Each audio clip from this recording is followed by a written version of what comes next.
12 tahun dengan perintah agar terdakwa tetap ditahan, dipotong masa penangkapan. Sorakan pengunjung sidang sontak terdengar saat jaksa menyebut tuntutan 12 tahun penjara untuk Richard Eliezer.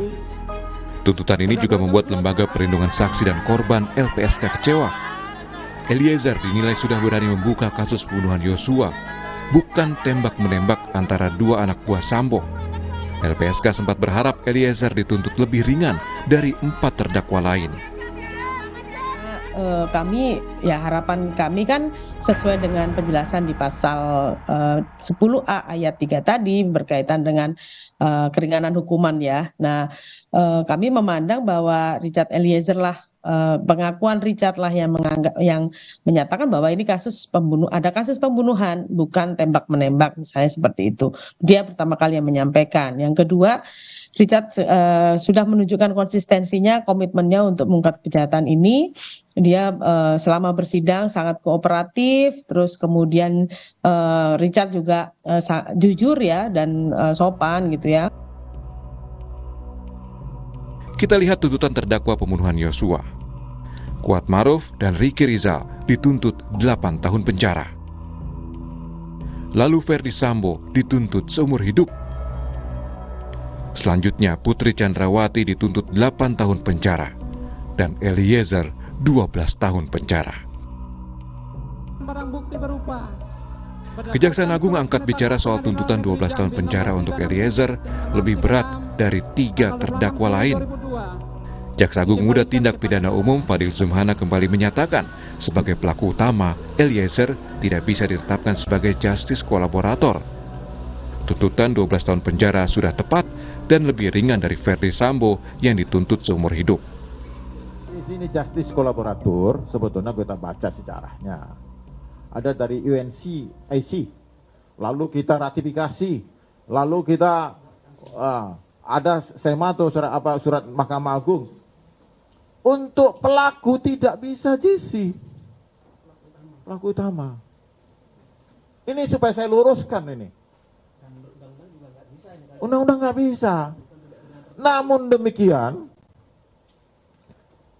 menghormati lembaga pemerintah lah LPSK ini, yang tugasnya sebetulnya hanya melindungi saksi dan korban, tidak boleh intervensi dan menentukan pinggiran tuntutan pidana. Tuntutan pidana itu wewenang penuh Jaksa Agung. Tidak ada lembaga lain yang bisa yang bisa mempengaruhi. Tapi kami hormati LPSK, maka tuntutannya itu lebih ringan dibanding Pak Sambo. Perjalanan sidang Ferdi Sambo dan terdakwa lain sudah mendekati akhir. Setelah tuntutan, sedang disiapkan pembelaan dari kuasa hukum terdakwa. Dan nantinya hakim diharapkan memberikan vonis yang memenuhi rasa keadilan semua pihak. Tim Liputan, Kompas TV.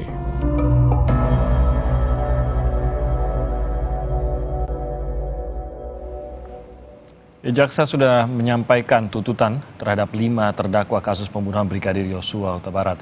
Namun publik memperhatikan tuntutan Eliezer yang lebih berat dari 3 terdakwa lainnya. Padahal tanpa buka-bukaan dari Eliezer, belum tentu skenario pembunuhan Yosua bisa terkuak. Kini yang dinanti adalah vonis yang adil. Kita akan mengulasnya bersama mantan Hakim Agung, Prof. Gayus Lumbun, dan mantan Jaksa, Pak Ferdinand Andi Lolo. Selamat pagi, Pak Ferdinand. Selamat pagi, Prof. Gayus. Selamat pagi, Mas Timothy. Selamat pagi, terima kasih sudah bergabung bersama kami lagi pada hari ini.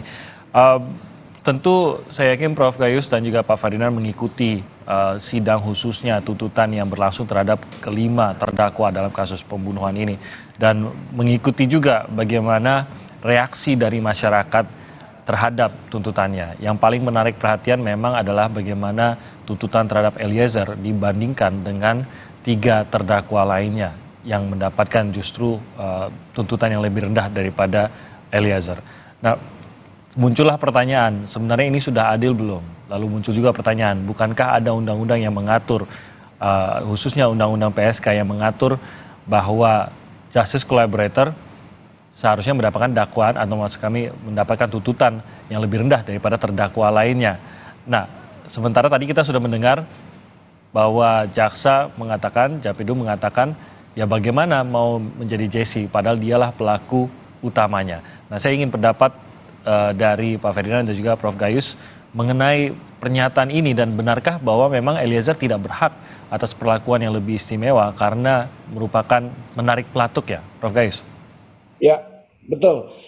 Jadi kedudukan atau posisi dari terdakwa Eliezer ini memang dalam dua posisi. Yang pertama, posisi sebagai JC atau Justice Collaborator itu memang mempunyai berbagai macam kehormatan. Ya, dianggap sebagai orang yang akan bekerja sama, berkolaborasi dengan penegakan hukum, ya, semua tingkatan.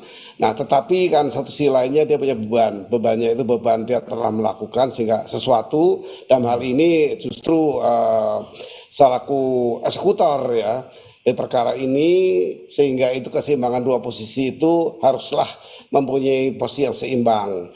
Nah, bahwa dia dihukum teringan dari terdakwa lainnya, kemudian mendapat pengamanan yang maksimal kalau dia meminta keadaannya pemerkosaan itu, kemudian dia juga bahkan bisa dihukum percobaan ya, artinya tidak perlu masuk kalau memang demikian tinggi kerjasama yang oleh hakim nanti dinilai itu patut diberikan.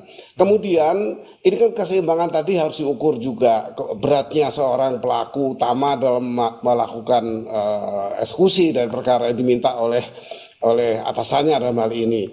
Nah, tetapi kalau bagaimana ini ditaati sebagai undang-undang dan apakah ini cocok masuk undang-undang, memang bagi saya ini ada satu pencakokan sumber hukum yang dari luar negeri ya, juga dalam sistem yang berbeda. Sistemnya yang digunakan itu untuk mengatasi tipikor, tidak pidana korupsi sebenarnya. Tapi ini transplantasi hukum namanya, dan banyak, bukan cuma ini, ada transplantasi hukum dari luar menjadi dimasukkan ke sebuah undang-undang di negara kita, itu undang-undang LPSK. Tapi kan saya katakan tadi, itu tidak taken for granted ya, bahwa itu sudah harus seperti itu dilakukan karena ada keseimbangan yang disebut sebagai apa yang menjadikan beban bagi dirinya karena melakukan perbuatan sehingga dia mempunyai beban untuk mempertanggungjawabkan ya deliktum ya, dari delik perbuatan kesalahan pidana yang dipertanggungjawabkan. Dan ini berat sekali karena penembak yang langsung melaksanakan. Itu pandangan saya. Oke, kalau Pak Ferdinand, bagaimana pandangan Anda? Baik, saya ambil 2 poin dari Prof. Gayus ya. Poin yang sangat penting yaitu adalah yang pertama mengenai keseimbangan, yang kedua adalah taken for granted. Jadi saya bicara ini dalam konteks bagaimana menerjemahkan tindakan jaksa dalam melakukan penuntutan. Benar tadi seperti apa yang dikatakan oleh Prof. Gayus, kita semua harus kembali ke basic dengan pikiran yang tenang. Eliezer dihadapkan ke pengadilan bukan di dalam konteks justice kolaborator. Eliezer dihadapkan ke pengadilan dalam konteks pembunuhan berencana. Jadi Eliezer itu adalah terdakwa yang menghilangkan nyawa orang lain dengan direncanakan terlebih dahulu. Itu yang utama. Jadi jangan dibalik, kemudian faktor justice kolaboratornya dibesarkan, kemudian hal itu menjadi tidak seimbang seperti kata Prof. Gayus tadi. Dan yang kemudian yang kedua, kejaksaan juga merujuk kepada SEMA nomor 4 2011. Di situ kriteria yang ditetapkan oleh Mahkamah Agung itu adalah kejahatan yang bersifat serius, seperti misalnya korupsi, terorisme, dan terorganisir.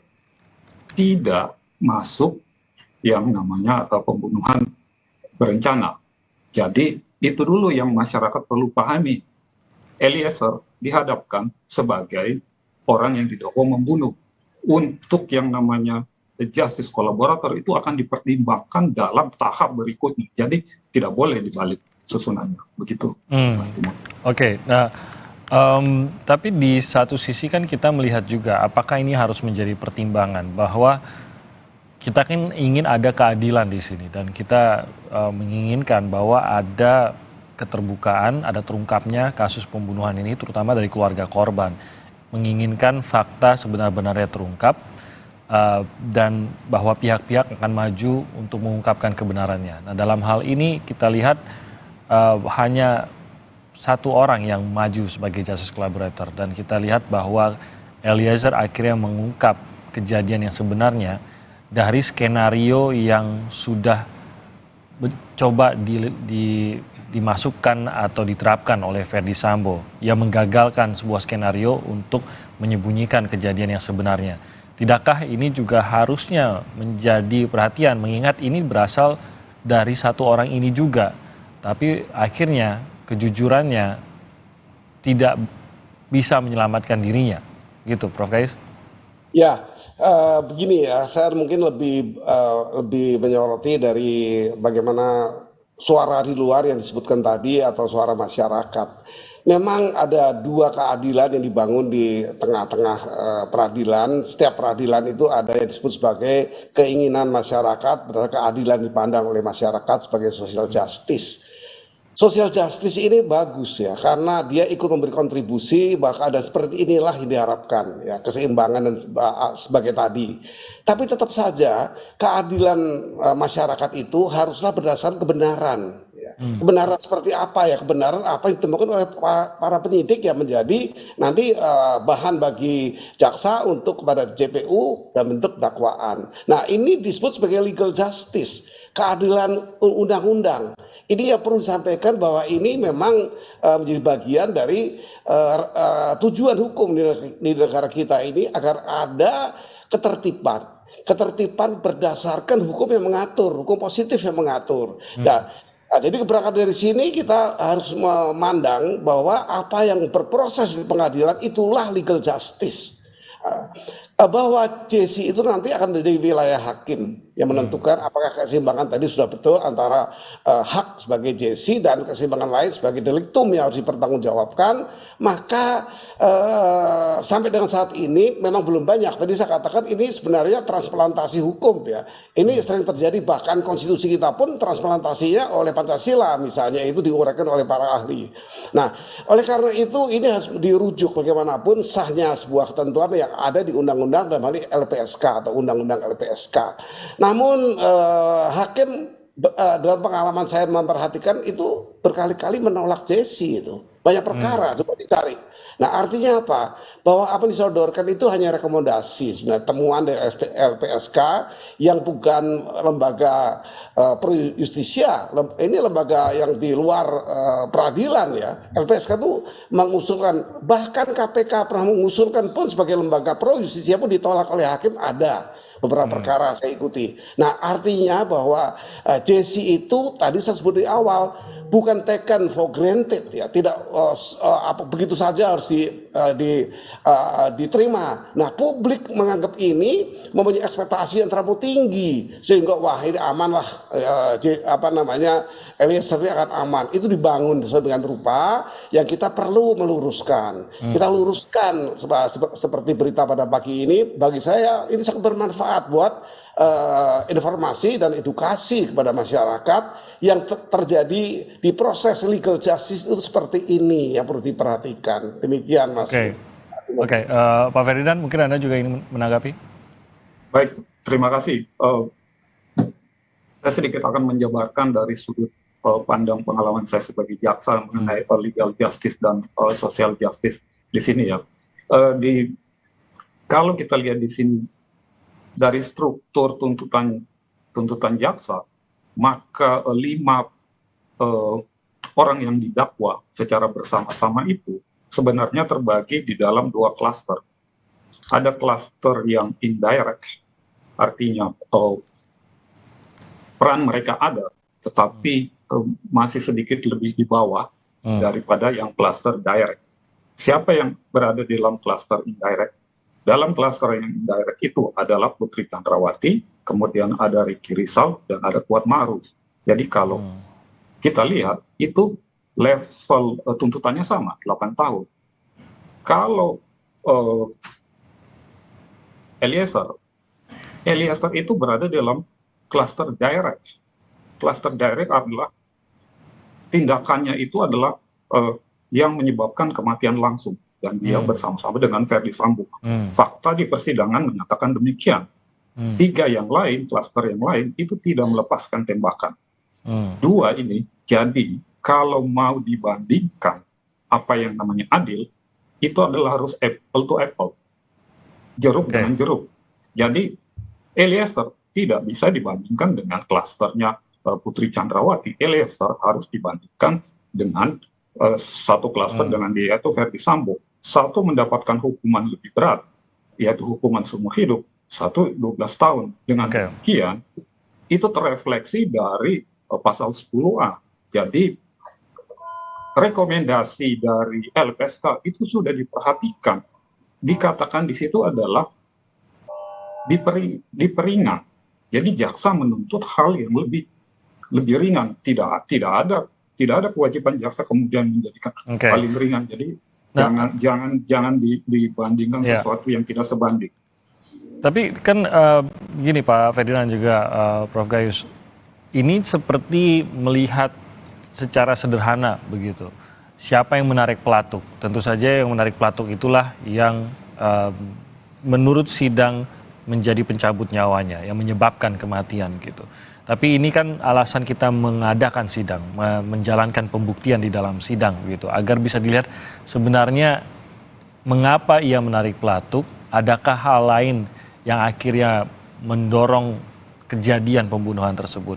Di situ kita menemukan bahwa ada relasi kuasa yang terjadi pada saat seorang Barada diteriaki oleh jenderal untuk menembak.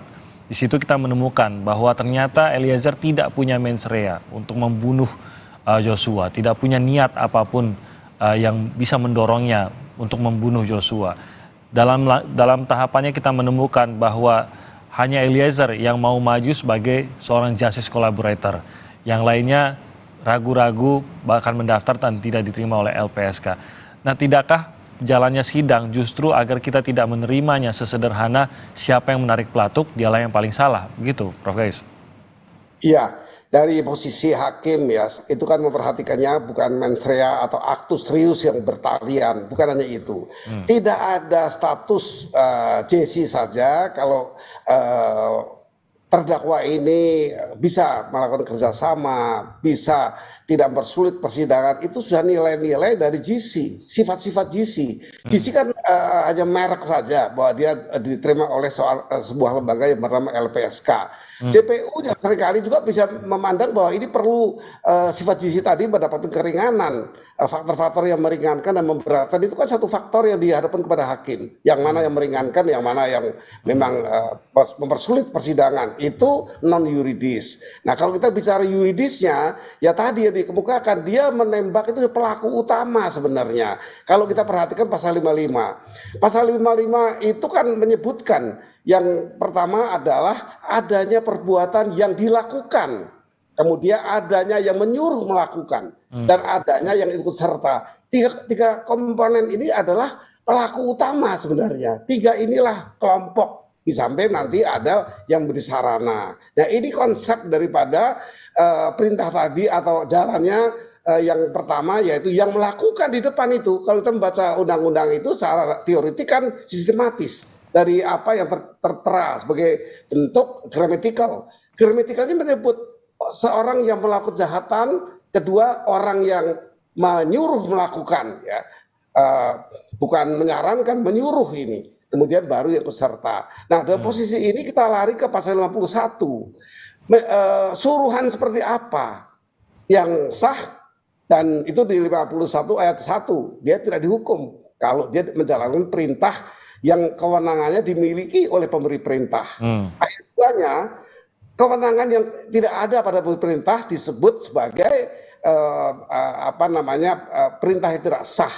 Di mana ketidaksahannya dan etikat baik di ayat 2 itu, yaitu satu perintah yang bukan menjadi kewenangan pemberi perintah. Apakah komandannya itu atasnya itu memang sosok yang sesuai dengan kewenangan pemerintah untuk menembak? Nah, ini persoalan besar yang perlu diamati, yang jarang diangkat dalam bahasan para ahli juga di sini. Ini ayat 2 ini seringkali sedikit sekali diungkapkan. Pada ini esensial untuk menentukan apakah orang ini masuk perencana atau bukan. orang ini termasuk kelompok yang di atas tadi, yang gramatikal sistematis tadi.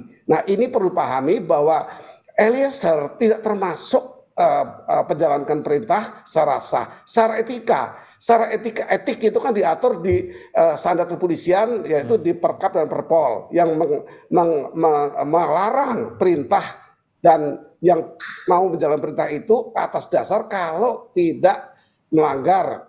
Kalau melanggar dilarang tentang norma-norma hukum, itu di pasal 11 ya, di pasal 11 ya, di Perpol, Peraturan Polri ini nomor 7 tahun 2022 tahun lalu. Itu jelas yang melanggar norma hukum, norma agama, dan norma ini perilaku ya, atau norma-norma yang sifatnya pelanggaran perilaku. Jelas itu setiap anggota Polri ditanamkan itu dari tingkat paling bawah sampai jenderal. Pelanggaran oleh jenderal, nanti kalau kita bicara obstruction of justice, ini juga mengabaikan perintah itu, merusak. Gitu, baik, terima kasih Prof. Saya ingin sebelum kita break dari Pak Ferdinand juga, apakah faktor tidak adanya niatan jahat dari Eliezer, lalu ada relasi kuasa yang berlangsung di tengah-tengah situasi tegang pada saat pembunuhan terjadi, apakah setidaknya ini yang juga bisa menggambarkan bahwa apakah Eliezer pelaku utama atau tidak? Baik, itu perlu diperjelas dulu istilah relasi kuasa itu, apakah itu adalah terminologi dari kriminologi atau dari terminologi hukum. Kalau secara faktual yang ada di persidangan, itu fakta-fakta yang ada, itu Eliezer itu menarik pelaku. Kalau kemudian dikatakan bahwa itu di bawah perintah, tadi juga mengutip Prof. Gayus, Eliezer harusnya tahu sebagai anggota kepolisian bahwa itu bukan perintah dinas. Yang dimasukkan dalam pasal 51 itu adalah perintah dinas resmi. Ini bukan perintah dinas dalam konteks dalam konteks keluarga, dalam konteks pribadi. Dan kalau kemudian kedua, Eliezer punya waktu untuk menolak. Ada contoh yang sederhana. Ricky Rizal itu sebelum Eliezer sudah diperintahkan, dan dia tahu itu adalah tindakan ilegal, dan dia menolak. Apakah dia kemudian dapat akibat yang tidak menyenangkan dari Verdi Sambo? Nyatanya tidak. Jadi ada yang namanya pilihan bebas. Walaupun ada pengaruh, tetapi unsur pilihan bebas dari Eliezer tetap masih lebih besar. Sehingga dengan demikian, kalau dibilang it's your call, dan dia memilih call yang keliru. Demikian. Oke, baik. Kita akan lanjutkan lagi sebentar, tapi kita akan jeda sebentar. Jadi Prof. Gayus dan juga Pak Ferdinand tetap bersama kami. Kami akan kembali lagi dengan perbincangannya usai jeda berikut ini.